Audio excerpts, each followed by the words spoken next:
Hi, everyone, and welcome back to Right in Front of My Face, the podcast talking about big things happening right in front of us. I'm your host, Shannon Hull, and I would like to welcome you not only to this episode, but to the month of December. We have almost made it through 2020. I have to admit that I am struggling. In this moment, after what was in all actuality a wonderful Thanksgiving with my immediate family, I find myself really missing our life as it was before March 13th. I'm missing parties and my friends. I miss putting on a solid smoky eye. I miss sequins and heels. I miss getting tipsy with my girlfriends at a fancy dinner. But even more than the things I miss, I'm finding myself really sad about what I still do have versus so many people that are just struggling to survive. I'm sad that Americans haven't gotten a second stimulus check. I'm sad that people aren't having student debt and rent forgiven. I'm sad that by politicizing masks, so many people have died unnecessarily. It all just seems really heavy right now. And the only thing that is bringing me out of it is seeing people help other people. The cliche of Mr. Rogers is ringing very true for me. When you look for the helpers, you find them. I'm inspired by those among us who aren't quitting, who continue showing up for other people, and who are forwarding science, tirelessly working for humanity. Seeing those people are pulling me through the muck. I get overwhelmed with gratitude and humility when I think about the brains working through this revolutionary COVID-19 vaccine. I imagine sleepless nights, teamwork, and the selflessness that we will all be the recipients of next year is very humbling on my worst days. It makes me feel gratitude to be a part of that humanity, which brings me to my next guest and a much more joyful topic, Jennifer Porter. Jennifer is a true entrepreneur and has been starting businesses since I've known her. She's a triple threat. She's smart, she's witty, and she is committed to lifting up her community. I'll let her tell her story about how her business has evolved, but I wanted to interview her because of the work she's doing with an organization called Refugee Arts Initiative. Jen sits on the board of this nonprofit, but has come up with a unique way to support refugee women right here in our community. Her concerted effort to lift up everyone is a bright light right now. So come with me and let's ditch COVID for just an hour and listen to someone who is both intelligent and inspiring. And then let's go online and buy all of our holiday presents from Refugee Arts Initiative and Satsuma Designs. So we've known each other for years, kind of on the periphery. You are a fashion designer. You are a small business owner. You've owned brick and mortar. You've owned online. You've kind of done it all. And you and I spoke months ago about you coming onto the podcast. You know, when it was, we saw each other at the gym, and I think it was just a couple weeks before COVID hit. I think it was too. I remember that it was into the second week of March. It must have been, the week of March 9th. And it was the first day that the kids were maybe kept home from school. And, it felt like something was happening, but I just remember it feeling very temporary, like, oh gosh, this is not good, but I'm sure things will be back to normal soon. Yeah. That time is very vivid for me. And then interestingly, things get blurry after that. It is sort of like living through trauma when you try to remember the time before and then you can't, that's kind of how I feel. Cause I'm like, I feel like we saw each other like a year ago, but it wasn't. Yeah. It very much wasn't. Yeah. But you and I had started a conversation at the gym about the challenge of being the one being home, taking care of kids and where that burden falls. And then COVID hit. And then I want to say, I'm trying to remember the sequence of events because I saw that you had kind of pivoted your business. Yeah. So I invited you to come on to talk about basically everything. Like, I don't do a ton of these interviews where they don't really have a point at the end necessarily, but this is more of... I'm your perfect target. Exactly. Exactly. We could just meander. But I felt like your perspective is so unique because you are a small business owner. You are a mom. Your kids are a bit older than mine, but you have now pivoted your business to include uplifting a whole group of people through refugee arts. And I feel like I have gravitated toward people who haven't stopped at any point during COVID, right? Like this has been, and really no one has, but the ability to pivot, the ability to kind of keep going and still be passionate about what you're doing has really resonated in your social media posts and everything. So that's a really long intro, but I'd like to start off where we usually start, which is you telling me and everybody else a little bit about yourself, about how you started designing clothes for babies. And I will say Jennifer is the owner of Satsuma Designs, which started before her brick and mortar store did, but she had a great brick and mortar store in a little neighborhood near my house. And I loved going in there, but it closed shortly before COVID. Well, yes. And we can dip into that because you mentioned the word pivot, and that is something that we have all been doing during COVID. And I'm excited to share more about what that's looked like with Refugee Artisan Initiative, which is the organization that I'm working with. But related to my bricks and mortar store, I was meant to move locations, and then that deal fell through over the span of about 6 months. So in that time, I was also kind of thinking, is this going to happen? I was very much counting on it. And then when it didn't, I found myself deeply disappointed because I'd put a lot of time and excitement and effort into planning what that new phase of my business looked like. And I want to say too, it was unfortunate for everybody because your store was successful. It wasn't your choice necessarily to move locations, but I think with COVID, one of the most heartbreaking things for me to see is these small businesses that were totally successful. Yes. Getting shut down, because anybody who owns a small business knows it is blood, sweat, tears, passion. It's not easy. And the majority of businesses in the United States are small mom and pop Main Street businesses, and they are the backbone of our economy. And we can get into a little bit of my earlier career, and that was working with independent designers and independent retailers and connecting them and doing sales and marketing. And I mean, that really is what inspired me and gave me the confidence, I think, to open my bricks and mortar store and realize that serving that community, that neighborhood feel is just, it's priceless. Connecting one-on-one with people. And it's something that I talk about now, just customer care, not just customer care, but they become friends. So I absolutely miss that, but I'm also excited about what I'm doing now. So let's start at the beginning. Tell me a little bit about just where you grew up. Sure.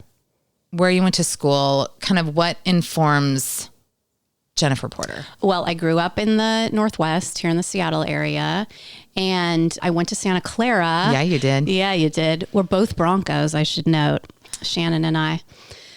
And Shannon, you know that the Jesuit tradition talks a lot about service and community, and it was really instilled in us. I mean, look at what you're doing, and I hope to be doing some of the same.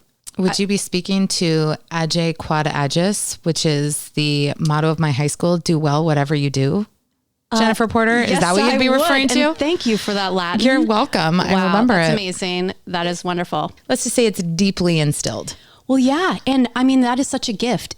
It can come in so many forms. You don't have to go to a Jesuit university or high school or, you know, even to church or temple or, you know, wherever you go. For that matter. What you do need is some kind of a compass or guidance in your life through family, through mentors that show you the importance of lifting up your community and being really connected and building relationship. I mean, that is what I think each day we're learning through COVID and seeing all the awesome stories some of the people that you've interviewed here are doing. Related to my background, yeah, I graduated from college. A successful, bright-eyed Bronco. Oh, yes. Where do you go? Well, I went to New York City and Bronco in the city. Bronco in the city, and absolutely love that. I mean, I got a little crushed, but I stayed on the East Coast for a little bit. Then I came back to Seattle and I started at an internet company. I was working for greatergood.com. Oh, I remember greatergood.com. Yes, and God bless them. This is a multi-million-dollar company today. Now, none of us got rich on greatergood.com, but that's fine. This was before the boom and the bust of the early 2000s. But what it did was it put cause-related marketing on the map.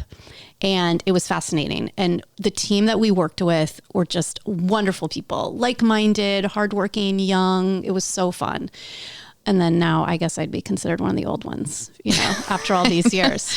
I really don't love that is the bracket that I'm in now. No, it is 100%. We're there. But you know what I tried to tell myself? Well, I tell myself, I'm not sure if I believe it, but I love getting older in terms of the experience that I've had. I'm working with some younger men and women in my work today, and they are incredible people, but I don't envy some of the things that they're going to find themselves facing right now in our culture and society. And no, it's such a new world too. I mean, I think they talk about that a lot in my kids' elementary school is we're training these kids for a world that we actually have no idea what it's going to look like. Yes. In 15 years. Right. Which is a terrifying thought, actually. Yeah, it's our best guess, our guesstimate. Yeah. So with the internet company, it was a very exciting and fast-paced time, even with the internet bubble burst. And I found myself with some of the tools. I'm sure it was a lot of naivete, but a little bit of confidence to go out and do my own thing. And that's when I started working. I built a platform for independent designers, so small makers and independent retailers, to connect them through a sales platform and portal. Wow. So, you are an entrepreneurial person by nature. I am. And I feel that I was given that gift through my family, just to believe that you can do anything. And, failure wasn't really a word, and boredom is not really a word in our family. And in my immediate family, that's something we teach now. I think curiosity is and becoming a good listener is really what gets you ahead. And I don't mean ahead of others. I mean, pushes you forward. Agreed. And I've had so many dogs. Okay. I have started a bunch of different projects, and I don't call them businesses anymore. I call them projects. Some things have worked and many things haven't. And it's been great. Yeah. All along. All right. So you started this platform. Yes. What happens? It's a little early, Shannon. You were ahead of your time, a true pioneer. Really, I was traveling a lot around the country and internationally looking for makers. And this is really before, Google could take care of all your sales research, but it was such a blast. So we got this custom made platform built, and I had a really good run at that. And I kind of pivoted that into working with fewer brands and companies and doing sales and marketing. Because I think that's where I met you. Yes, that sounds right. Yeah. When we knew each other, or when we first connected, I was working on my company, Style Smart. Yes. That's exactly what it was. Yeah. Okay. Yeah. And so, I pushed through that. In the meantime, I got married, still stayed in Seattle, and got pregnant, and had my little baby, Jimmy. That first baby. Well, you know rocks what, the world. Shannon, do you remember when you got engaged and you started planning your wedding, and then you had this gorgeous wedding, you got married, and you went on your honeymoon, you got home, you're like, wait, I was so good at that. You're like, oh, I can do that. And I can help other people do that too. I can help them do it well. I don't know if it's hubris or what, but I just have this sense that and it wasn't that I did everything right by any stretch. On my wedding night, we got to the hotel, I burst into tears, and we ordered pizza. I mean, it was... I think that's kind of a normal response. Maybe. But at the time I felt like, oh no, what have I done? Not what have I done with my partner, but it was too exhausting. So in that same vein, when I had my son, I thought, okay, well, what's missing in the market? There are all these products. I can remember, once again, crying at Babies R Us down in South Center, with my father-in-law. We were on the aisle for the baby nail products. So those little miniature nail clippers that have the magnifying glass on them. And I can remember my father-in-law, who I adore, saying to me, oh no, you don't need that. I mean, I feel like that's just a waste of money. And I started crying because I was like, no, I need that. How am I going to see those little baby nails? Okay. And so we promptly left the store. Oh my gosh. I mean, yes. You are convinced in the moment that you need those nail clippers. Yeah, for sure. Mm-hmm. I'm telling you this random story because I'm getting to the point where, once again, in the same way with the wedding planning, I have this baby and I'm like, okay, now I know what you really need. Okay. And one thing that I was looking for, and I think the green movement, I mean, look, we live in Seattle. Right. We are crunchy to the core. Yep. And that doesn't mean we don't like to dress up. It just means that we are very aware of what our environment needs to be healthy and what our kids do too. This is also part of what I think, focused on right now in my business. So I think there's a little bit of a thread of connectedness here. And so with that, I started researching organic fabrics, organic cotton, sustainably grown and manufactured fibers, because I had product development experience. And I also had the flexibility to stay and work from home with my designer clients. But I was like, you know what? I've been working on promoting and helping other businesses for a long time. I think I know a few things about what it takes. I'm going to start to manufacture. So that was in 2007. And I was very committed to manufacturing here in the Pacific Northwest. Your listeners may or may not know, but Seattle was a huge manufacturing hub for many years for apparel and garments. I do remember that. And right now, currently, New York and California are the two main hubs. And you'll find, it's wonderful, but you'll find new manufacturing pods around the country, Portland, Seattle, and obviously elsewhere. But when I started manufacturing, gosh, it was a wonderful education. That's such a nice way to put it. Oh, yeah. Yeah. Well, I'm sure I didn't feel it at the time, but I think, now looking back. And designing and manufacturing locally felt really good, and starting to connect with local customers. And then the business grew online. And so you were just specifically doing baby clothes, right? Yes. And blankets. Yeah, correct. Apparel and accessories, those things that you need in the first year of life. So it wasn't really toddler or child focused, but really babies and things that would make caring for kids as easy as child's play. Ding. Yes. So that was going well, and I was able to work from home, run that out of the basement / dungeon, occasionally move up to daylight level, and really enjoyed that time. Had another baby, a little girl, and kept pushing that. Fast forward, the kids are in school. I have time. I'm pushing the business. I have wholesale accounts around the country and happy customers and gift orders that are coming in, and feeling just very thankful that I get to package these goodies for new babies and new parents who really are wonderful people. And this experience in life is so life-changing, and just hoping that we could add a little bit of joy or soft spot for them. And at the time, my daughter was taking a dance class up in our neighborhood where we both took dance class. Yeah. A space became available, or I knew about a space that was becoming available. And I just inquired very casually. I really didn't have any goals, objectives, but retailing is part of me. I love it. And I loved the idea, again, of that community. It's that like one little opportunity. Yeah. Where you're just like, I'm going to ask about that. Yeah.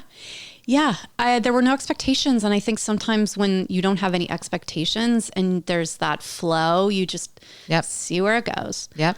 And it went. I had signed a lease and I was in a new space, or starting to build out, within, I think, a month of my inquiry. Oh, wow. Yeah, it was really fast turnaround. And I have to give so much credit to my husband, who has been an incredible support to me our whole relationship. And I went home and I told him about this, and he's like, yeah, let's do this. Let's go for it. And I can't say enough about the people that support you through your journey. And none of us do it alone. No. And I think if you think you're doing it alone, you need to take a look in the mirror and then, see all those little ghosts behind you. Absolutely. Because they're there. So anyway, we got that underway, and what a blast. All of a sudden, I'm in a retail space, working not 9, but 10 to 6, Yeah. And we're making the school day work, and I had help and, a staff, and just really fun. Again, learning so much. And it was like a little neighborhood spot. Yeah. You offered all sorts of classes and, exactly. fun things, Yeah. manners classes. Yeah. Thank you for remembering those days. Oh my gosh. I popped by your shop all the time. Yeah, it's great. It was I great. loved it. And the weekends were so fun because we'd get a real influx of neighborhood kids and riding their bikes down and bringing in $3. And what can I get for $3? And we would just put together a nice little kit of goodies. Yeah. Oh, anyway, I loved it. So as we mentioned at the beginning of our conversation, I was meant to move, and that didn't work out. And like I said before, a lot of disappointment and I think some fear.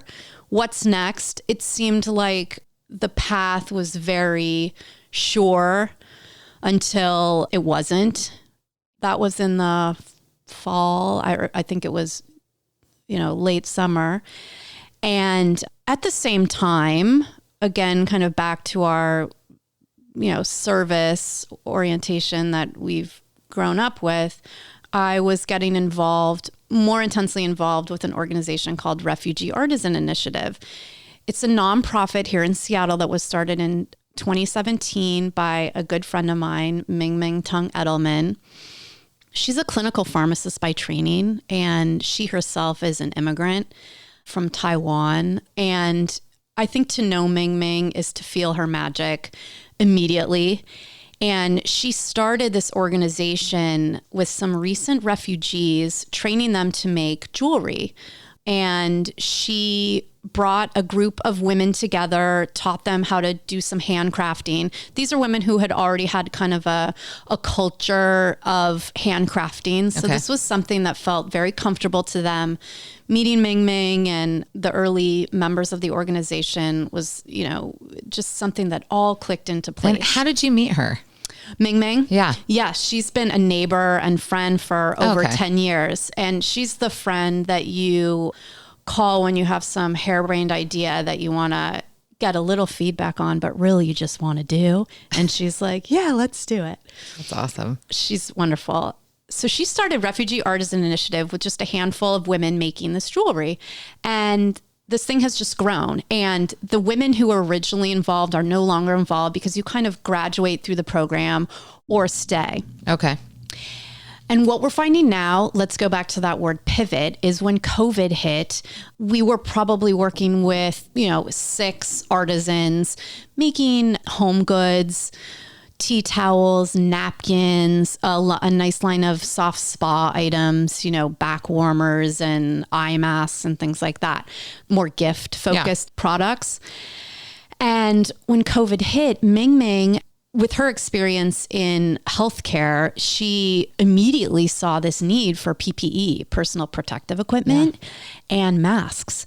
And I think it's near when we saw each other at the gym and had our conversation, within a couple of weeks when it was clear that COVID was going to lock us down, Ming started a GoFundMe page to get donations to employ the artisans to make masks to get to people in our community just up the street in Lake City, down south in Tacoma and Kent, and get the people who are facing this, terrifying virus protection when they needed it. It has absolutely transformed the business and organization. It's a really interesting model because we're selling masks as well. Mm-hmm. We're selling products to fund skills training and workforce development for these women. We'll be right back with Jennifer Porter from Satsuma Designs after a word from our sponsor. I am so excited to welcome the second sponsor for Right in Front of My Face Season 2, Tracy Erickson from Compass Real Estate. Tracy, there are, I don't know the exact number, but there are a lot of real estate agents in the world. And I would like you to tell people about why they should choose you. Well, I mean, I would say I'm a market expert. I truly do understand what it takes to sell a home for the highest price. And of course, I understand for my buyers what it takes to compete in this crazy Seattle market. Which is not easy. Which is not easy, no. But really, when it comes down to it, I'm a relationship person.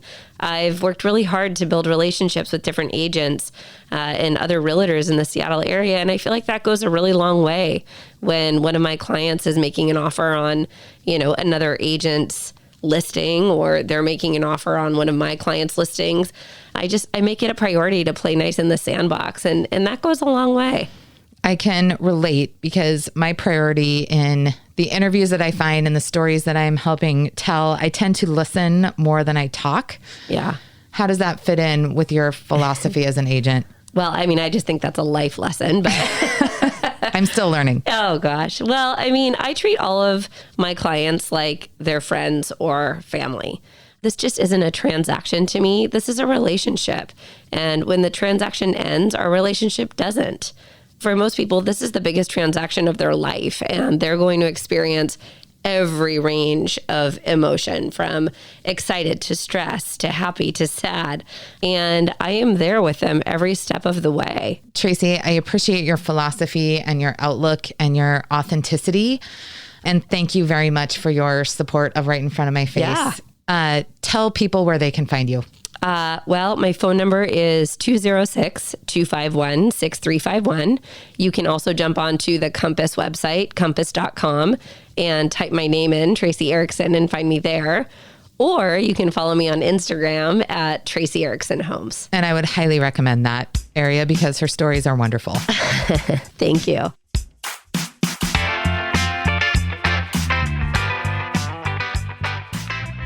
We're back with Jennifer Porter from Satsuma Designs. So are you still designing your own products and selling them? Yes. Because you're doing it all. Yes. Refugee Artisan Initiative definitely has its own product line, and we're coming out, like right now we're doing a holiday fleece blanket drive for corporate social responsibility heads if they want to connect with their teams and give their teams an opportunity to either craft a blanket to give away and donate to someone in need, or Refugee Artisan Initiative can make these and, create a donation program. So we're excited about that. So yes, in addition to masks, we're doing a whole line of products. And are you at Satsuma still designing your own stuff? Yes. And then I'll move into that, which is when I was trying to figure out what my pivot plan looked like after I knew I wasn't going to reopen the retail store. Yeah. I was just getting more involved in Refugee Artisan Initiative meetings and board meetings. I joined the board. We had some kind of strategy meetings about what are products out there that are on the needs side of things, not wants, but more essential items. So I remember going to a meeting and I had a couple ideas. One was reusable menstrual pads for young women overseas who, I don't know if your listeners know, but women around the country in less developed countries miss a high percentage of their education in school because of having their periods, because there aren't resources. Either school can't help them or any number of reasons that they can't get to the classroom when they're having their period. I think we all learned more about this through the Netflix documentary. Oh, yes. Which was, isn't it called Period? Yes. Yeah. Yes. Yeah. So, I mean, all that's funny. Yes. The documentary, all this was happening at the same time, and this awareness was building. Now, that wasn't something that our organization thought we could tackle right then. And there are a handful of other local organizations that are taking on this really important work. But another idea that came to mind was school uniforms. The school uniform manufacturing company that has been serving the Northwest and a lot of California, really all over the country, but in particular the Northwest, had moved manufacturing overseas. And I knew this because I am a customer. And when I received a couple of garments that I had ordered online, I noticed a couple of differences, and I called the company and I said, I noticed these differences. Can you tell me more about this? I was expecting something a little different. And they were, that's really interesting. Yes. It really is the driver of this next phase of my career. And it's just amazing that this little bit of information and a little bit of experience. Well, and that you took the time to call. It's probably something I never would have noticed. Well, I think I'm hyper about fabric. Right. Well, it's your background. And the customer service couldn't have been nicer. And I just said, is there any way I could get back stock of items that I know were made in Portland? I mean, I have been a huge fan of this company for a long time. I know this company and I actually had no idea. Oh, yeah. Yeah. Well, but Shannon, it's what drove us, Refugee Artisan Initiative, and myself then to launch Satsuma Uniform. So you may or may not know there are about 65 K through 8 Seattle Archdiocese Catholic schools in the area. And the Seattle Archdiocese is quite large in terms of geographical area, all the way north near Bellingham. Yeah, it's and then, huge. yeah, south to Vancouver, Washington. So I took this to the board.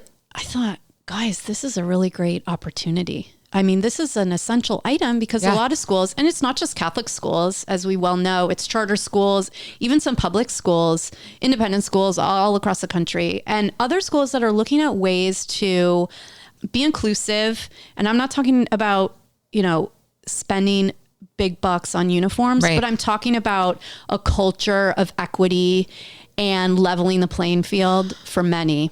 I had enough information, I felt like, to approach our board and our strategy committee and say, hey guys, what do you think about this?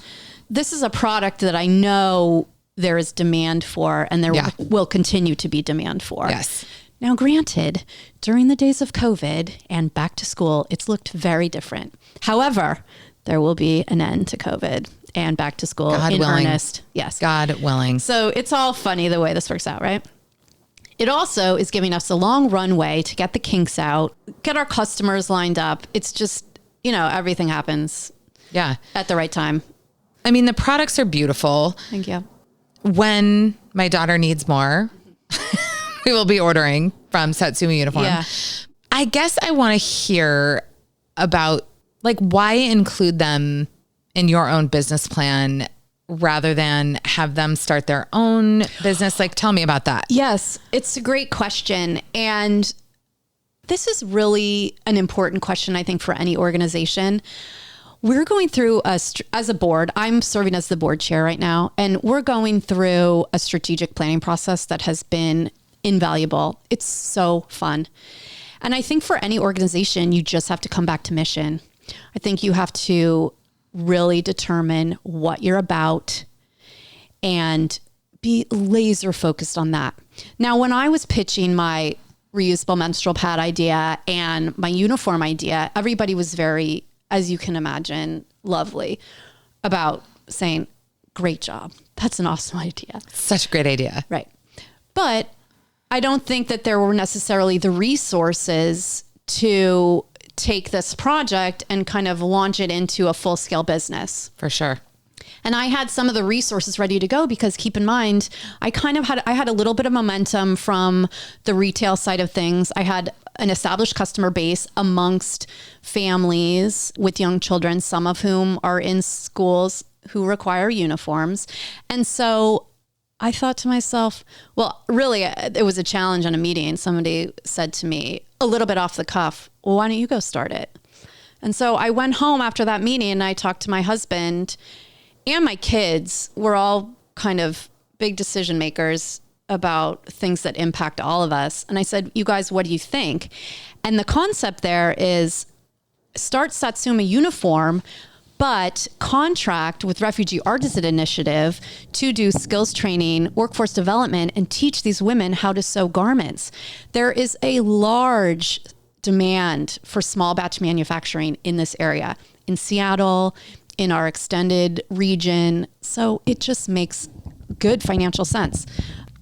And why not just go do it on my own and hire other people? Well, why would I? I mean, here is a wonderful opportunity to lift up women and men, families who have come to our country, like all of us did at one time through the generations and figure out how do we build a viable business and an economy that really helps these families become sustainable members of the community. Yeah. And I guess I was thinking like sustainably, economic drivers for themselves and others.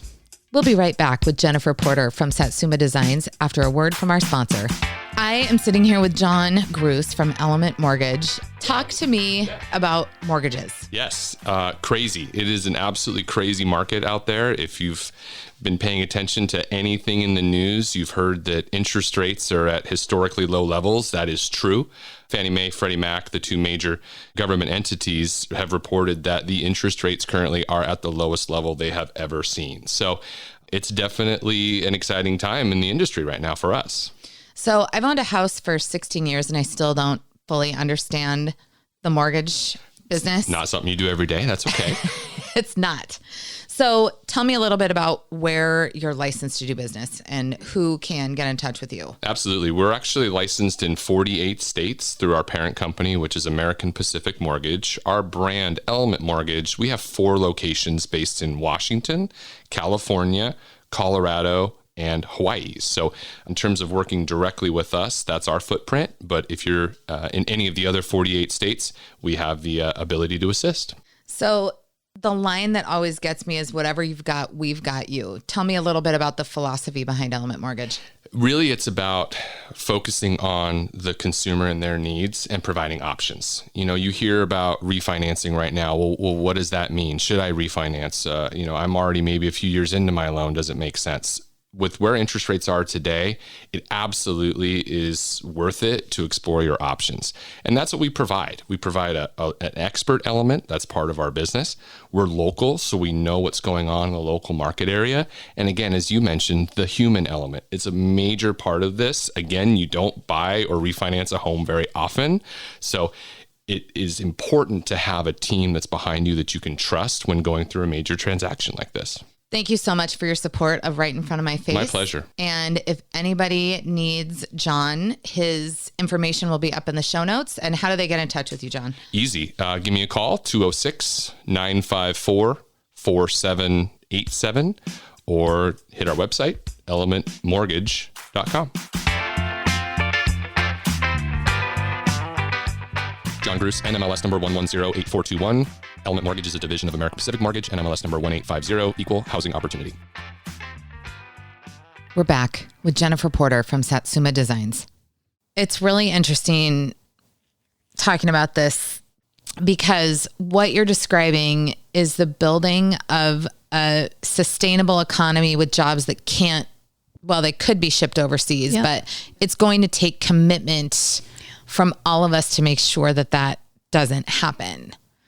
Yeah. So where do you see this going?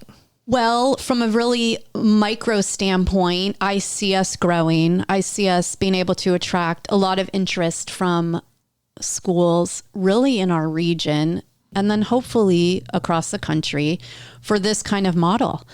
My dream for Satsuma Uniform, and as it relates to Refugee Artisan Initiative, is to create skills training and workforce development pods around uniform manufacturing. And uniform manufacturing is a big, big industry. We're not just talking about schools. We're talking about healthcare. Absolutely. We're talking about military contracts. We're talking about all kinds of industrial needs. And I want to be able to share with a nonprofit in Cincinnati that works with refugees and immigrants about setting up a very clear, let's say, and it's apprenticeship program. This is something that we're working on right now in Seattle. Basically accredited skills training for garment manufacturing, which could then be, servicing the uniform industry, apparel, and manufacturing.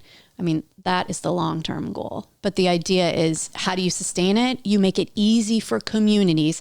And again, this is communities. It's other women and men out there who are like-minded and want to get this thing going, and we'll help them get there.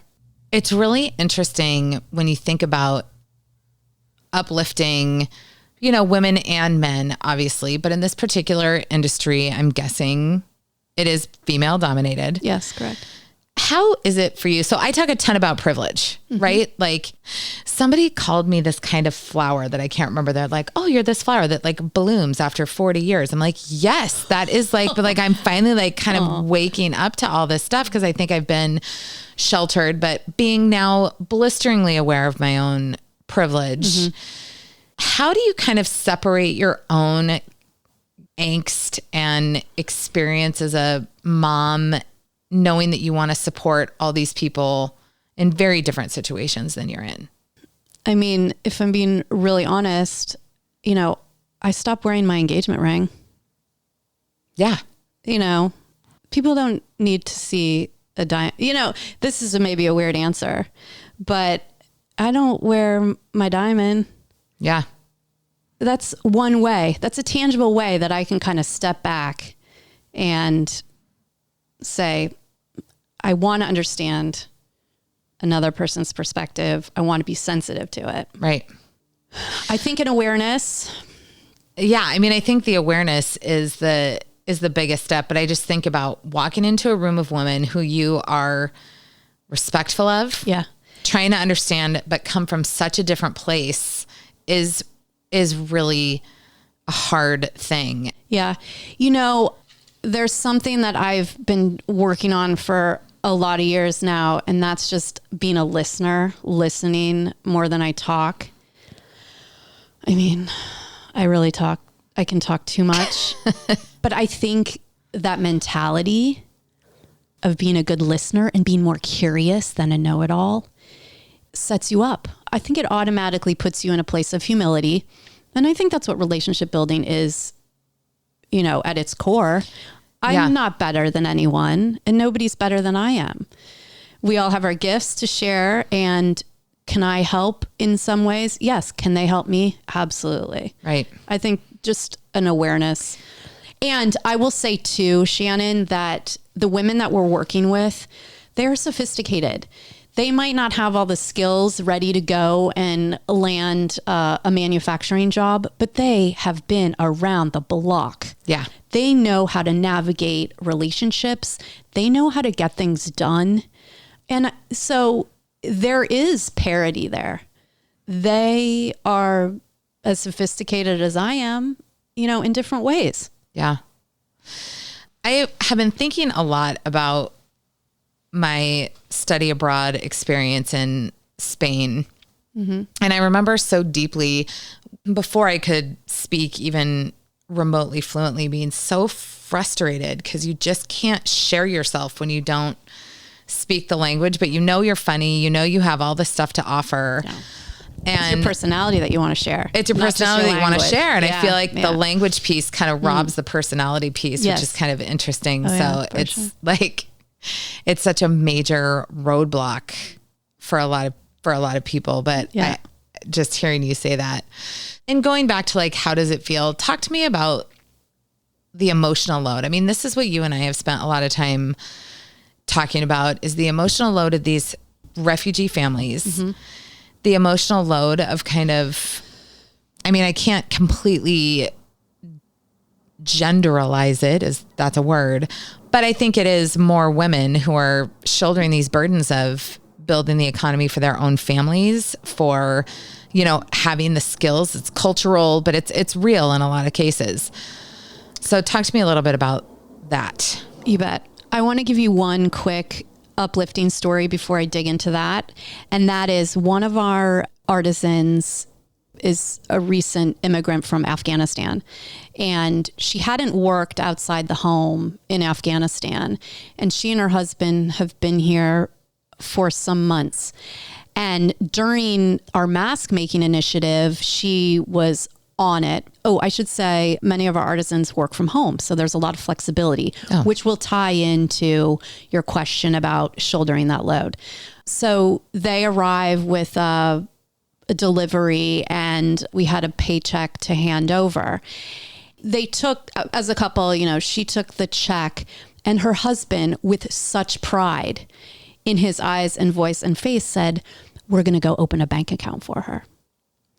And I mean, if you can imagine, I'm getting chills thinking about it. If you can imagine an Afghan man coming here to the United States, not knowing what the next phase of life looks like, has a family, a wife who has secured employment. And I mean, it is such a blessing and gift, this mask making initiative. These women have been taking home good paychecks, Shannon.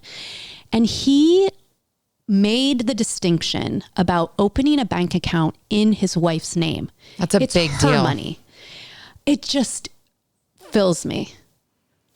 So I give you that example as some bit of inspiration.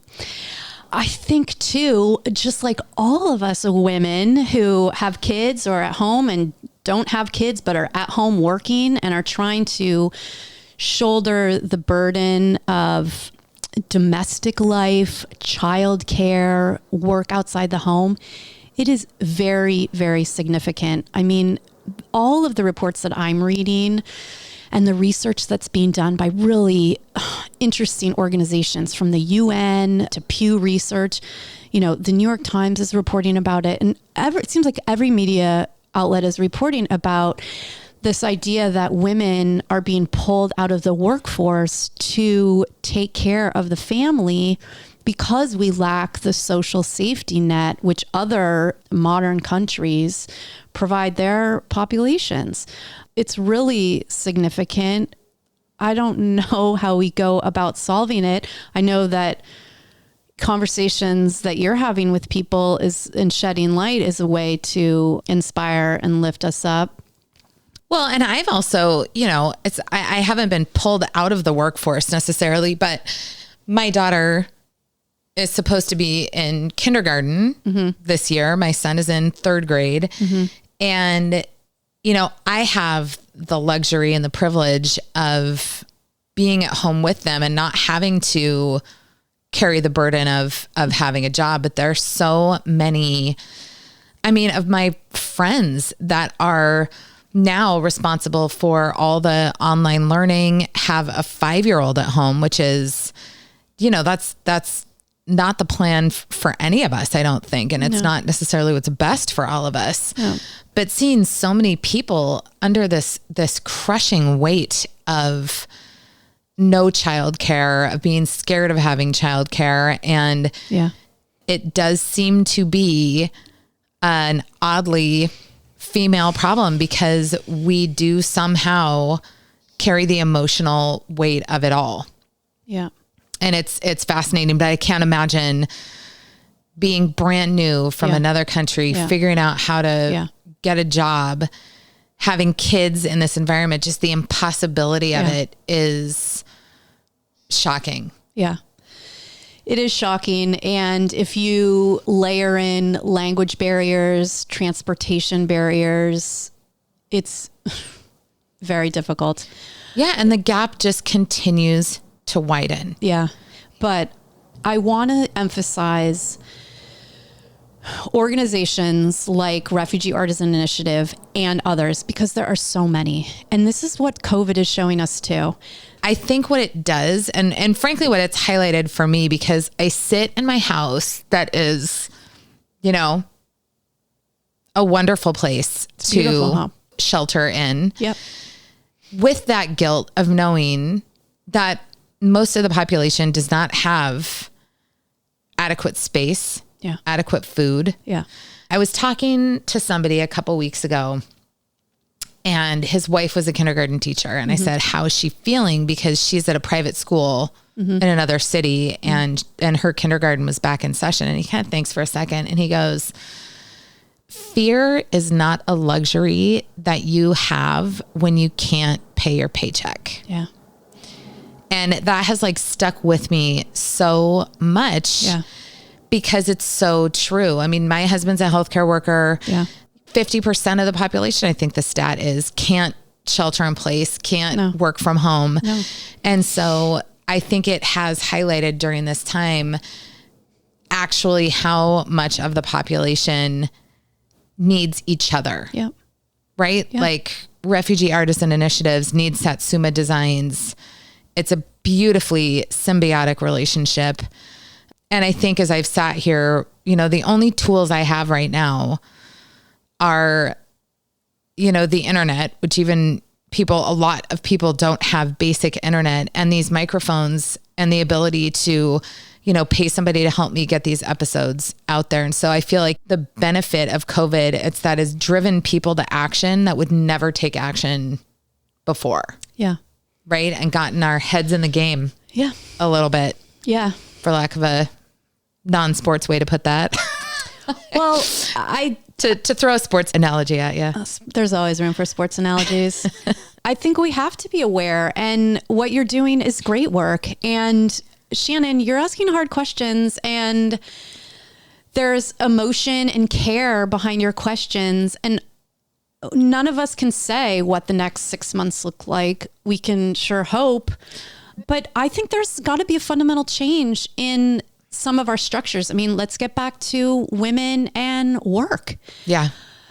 I think too, with the shelter in place and then the work from home mandates that a lot of companies are employing, which they should, because that's the only way to keep us all healthy. I really hope we put that into effect going forward. I mean, I agree. There's no question. And that's not to say that mama doesn't want to get out of the house a couple times a week and get into the office for some very focused, deep work time. That's great. But we all need the flexibility. We just do. Yeah. Look at what we've been through. I just feel like whatever happens, my greatest hope is that a year from now, 2 years from now, once we all get past the active trauma of this, because I think this is deeply traumatic for many of us, setting aside the trauma for the kids having their lives upended, even though I think they're more resilient than grownups, but that we can look at this and be like, okay, let's reevaluate some of these things that could be reevaluated. And I think the work that you're doing as a business owner and taking something which is a brick and mortar closing because of a real estate deal falling through, that is a deeply disappointing thing when you've worked for years to build a successful business, having that rug pulled out from under you. And I just applaud you so much for taking that and saying, okay, well, now I'm going to take this opportunity to help support this area of the community that actually is so skilled, but just isn't as privileged as we are. And so how do we figure out how to work together? I'm so inspired by it. It's so wonderful. And I hope that more small business owners and large business owners for that matter, but can take a page from that to say, if you give somebody else an opportunity, it doesn't mean you're not going to get one. Amen. Thank you. That's very well said. Very, very well said. Yeah. I mean, I think that's this whole fear behind equality is that if you give power to someone else, it's going to be taken away from you. And I think the more that we can do through parenting, through even just conversations with each other by saying, it's weird. You're supporting refugees and getting your own opportunity with that as well. Like it's a concept that we need to talk about. Yeah. I feel a little bit like it's full circle for me. I mean, it's been 20 plus years since I started working at Greater Good, and we had a very straightforward business model, which was when Amazon.com, set up shop in Seattle, they created something called an affiliate program. Boy, were they smart. That Jeff Bezos. And well, if anybody listening to the podcast knows that we've got a love-hate with Jeff Bezos. Well, I'll tell you what though. A damn Prime shows up on my door and I love it. God. So with an affiliate marketing program, your listeners may know, the program relies on affiliates, i.e. what we today would call content creators, to put the products out there in the market. I'm an interior designer and I really love this lamp and I put it on my blog, and somebody clicks on the lamp and it goes to Amazon, and now the interior designer through her blog gets, let's say, 5% of the purchase price of the lamp. It's called cause-related marketing, and that's what we were doing with Greater Good.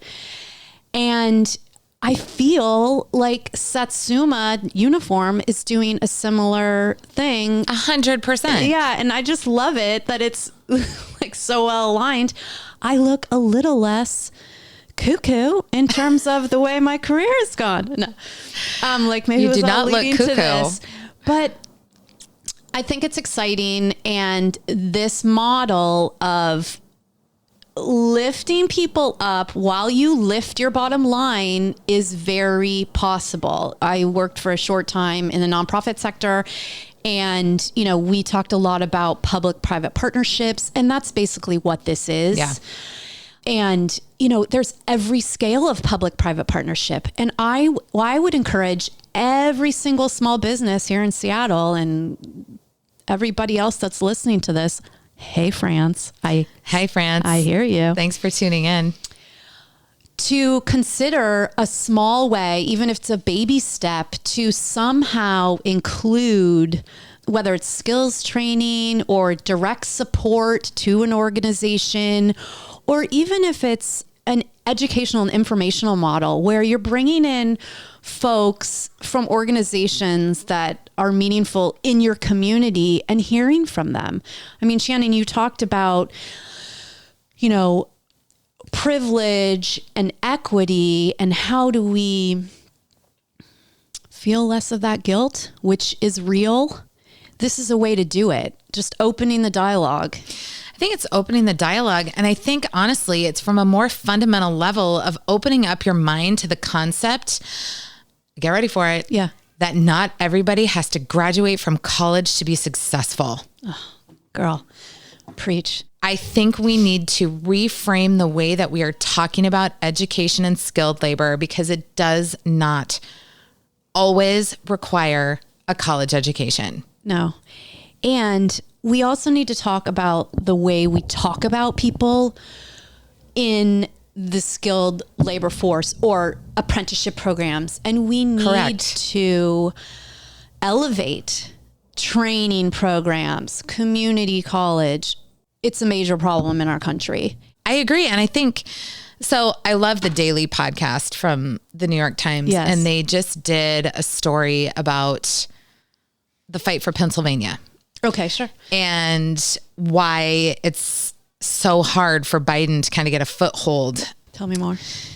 They interview a guy, and in the first 5 minutes, he kind of says something that is a direct stab at my heart. And one reason why I think the Democratic Party has struggled, where he says, you know, Democrats make me feel bad about myself. I didn't graduate from college, but I have a union job. I have a house. I am otherwise successful. Yeah. And I feel talked down to. Yeah. And so I think all of this rhetoric Yeah. that gets tossed around about skilled labor, about now we're calling them essential workers. Yeah. You know, all of these people who are putting themselves on the other side of fear to work at the grocery store. You know, it's people that have the privilege to shelter in place on the backs of all of these people who are getting out of their house every day, regardless of how scared they feel. And so I heard that line, and the line about fear with this man's kindergarten teacher wife. And those two things, I think as a nation, we really have to take a hard look at in thinking about the way we think about each other. So that's my soapbox. You're welcome. Thank you for coming. Thank you for coming to my TED Talk. Thank you. But you are doing it through Refugee Artisan Initiative, and I applaud the hell out of you because it needs to happen.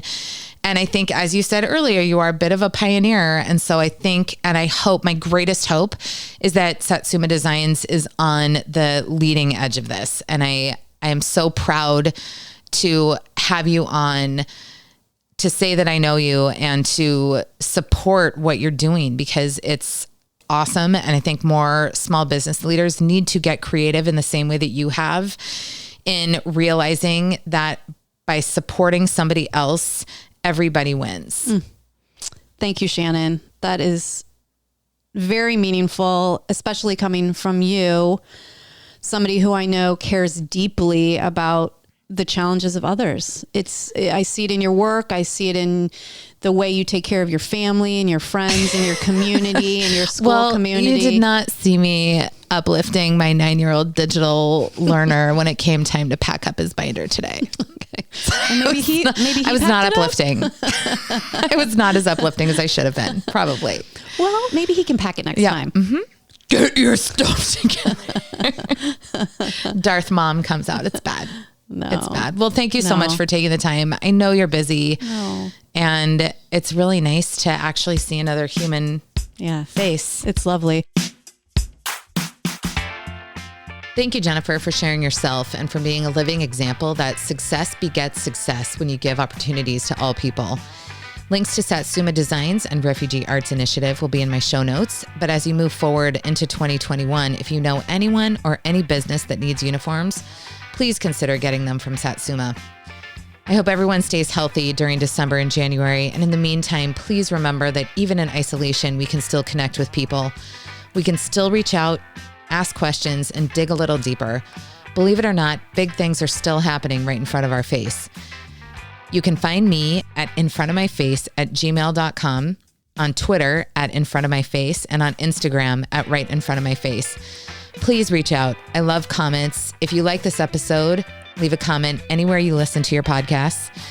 And if you like it, more importantly, please share it with somebody you think could benefit from hearing it. Thanks, everybody.